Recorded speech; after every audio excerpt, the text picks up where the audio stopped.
In this video, I'm going to show you how to create a speech bubble icon in Figma step by step, even if you're a complete beginner.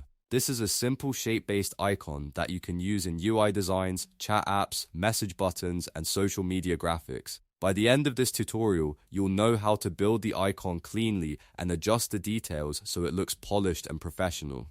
If this tutorial helps you out, make sure to hit the like button and subscribe for more Figma tips and design tutorials.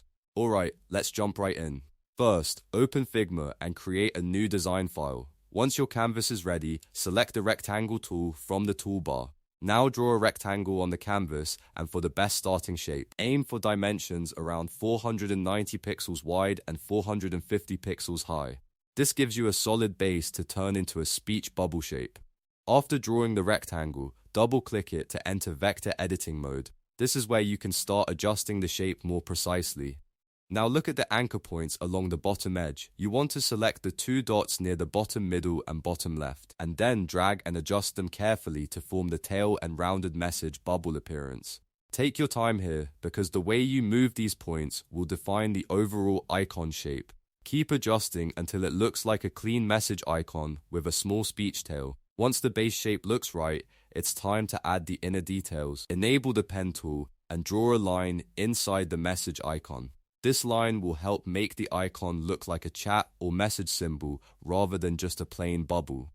After drawing the first line, adjust the stroke thickness so it matches the style of your icon. You want it to be visible, but not so thick that it overwhelms the design. If needed, zoom in and refine the stroke until it feels balanced. Now copy that line and place the duplicate below the first one.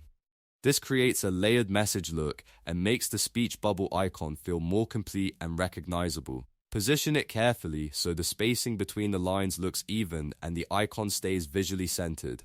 Once everything is aligned, you can further tweak the proportions if needed. Make sure the shape, tail, and internal lines all feel consistent with each other. At this point, your speech bubble icon is finished, and you've created it entirely inside Figma using simple tools and vector adjustments.